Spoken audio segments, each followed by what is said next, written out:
Hello and welcome to the Bible is BS by Penn and Teller, Part 8. Peace of the Lord Jesus Christ be with you guys.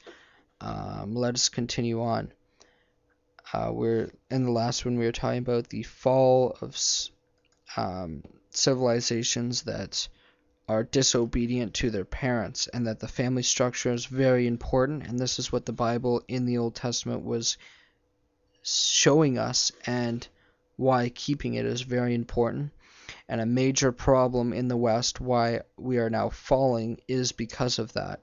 It's because of our loose faith, our stepping away from God, and into a more immoral society, a secular society where there are no real truths and there are no real convictions for things that are good versus things that are wicked, filthy, and evil. Let's continue on and do the good work of the Lord. Yeah, it's not fair. You want to pick and choose? We can go further. Let's play along with Dr. Meyer and use the Bible to impeach the Bible. Check these out. No out of context bullshit. This is what it says. Exodus 21 verse 7 says it's okay to sell your daughter into slavery. Not even in November.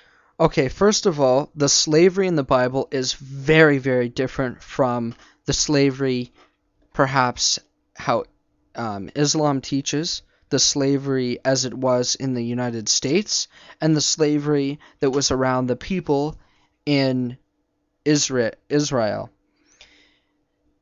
First off, the Bible teaches you're not even allowed to speak to a slave wrong. You're to treat them as if they themselves were God. Secondly, you need to understand that this was in a time when the people were very poor, and that the nations around them allowed slavery, and they were very destructive. And that the families were poor, and so when you allow that with certain conditions, it helps boost the family up and helps make them better. The Bible has very strict limitations on how to act with your slaves. For example, on the 6th year is the last year you can have a slave. On the 7th, they are to go free. For 6 days they should work, and on the 7th they have to rest. You must protect them. You must treat them with honor and dignity. So it's more of servants rather than slaves. So you are in fact taking them out of context. And all the things I'm speaking about here, I will post on the side as links so you can go and read them yourselves. So slavery, when they say slavery in the Bible, it's not as it is. And it's for people who are extremely poor, and this is their last resort. But she would be free in 7 years. And in fact, back then, in old times, this is what they would do for a daughter. It would almost be like a contract. You marry, I'll give you your son, my daughter, for a certain amount of land or whatever it was. Family contracts. It's a shame that it was this way, but this is how it was. We see things changing, though. The Bible is always extremely of higher moral than the societies around them, because it's from God. And God does start abrogating the slavery in the New Testament. And we see that not to do that, to set them free. We see to treat them as if they were Jesus Christ themselves.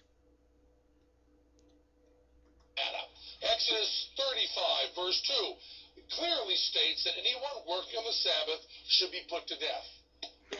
Now you have to understand that this passage in Exodus was for a group of people. This is the law that God gave them for the rest, to not overwork them. And that a disobedience to God, this is an offense against God to do this, not against anybody. And so, think about it as if I was lending you my car. and you're driving around in my car and you're starting to drink and drive and abuse it. Even though I gave it to you, I have the right now to take it back because you're abusing it and you're endangering the lives of those around you. And so, because of that, it's my moral obligation to take it from you. And this is what God, He is saying here. And that, do you understand? You're going to try and use that against slavery. Well, perhaps God didn't. Perhaps say He wouldn't make the law about putting them to death for working on the Sabbath. Well, then these slave owners would try and find a loophole and have them work 7 days and overwork them for their life. So, in fact, this makes what you're saying wrong, and now makes what God is saying better. And that's, we're out of time. Stay tuned for the next video.